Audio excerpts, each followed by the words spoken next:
बेटा कितनो लात मारी और बेटा कितनो बात मानी, बेटा कहलो ना हो पापा बेटा कहला ना। बेटा के नाम कैला संपत्तिया तैयो बेटा कहला ना।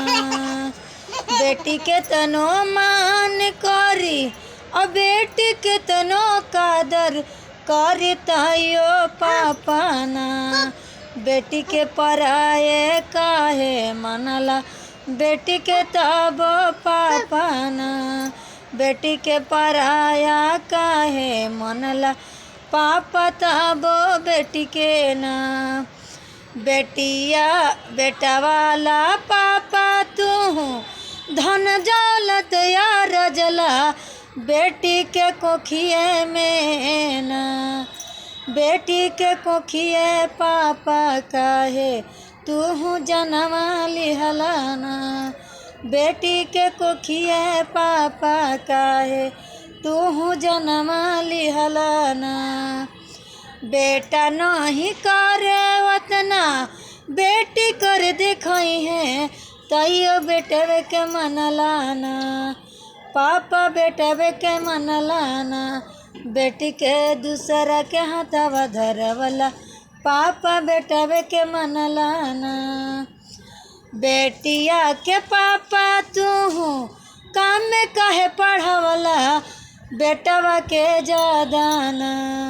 ए पापा बेटवा के नौकरी लगावला, बेटिया के काहे न लगावला ना। ए पापा बेटवा के नौकरी लगावला, बेटिया के काहे न लगावला ना। बेटिया के काहे पापा काम तू मनला, बेटवा के काहे ज्यादा ना। कोखिया से दोनों के जन्म दिहला, पापा काहे कम ज्यादा मनला ना। बेटिया के काहे कम मनला, बेटवा के ज्यादा मनला ना। बेटा वाला तिया मरी है पापा, अब बेटिया अढ़वाली है, तैयो बेटवे के मनवाना।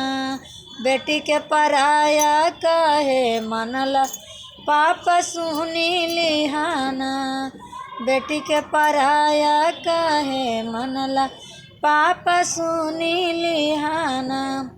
मोदी सरकार दिहलन बेटी के छुटवा, पापा सुनी लिहाना। बेटिया बेटवा से ना कम्बा, पापा सुनी लिहाना।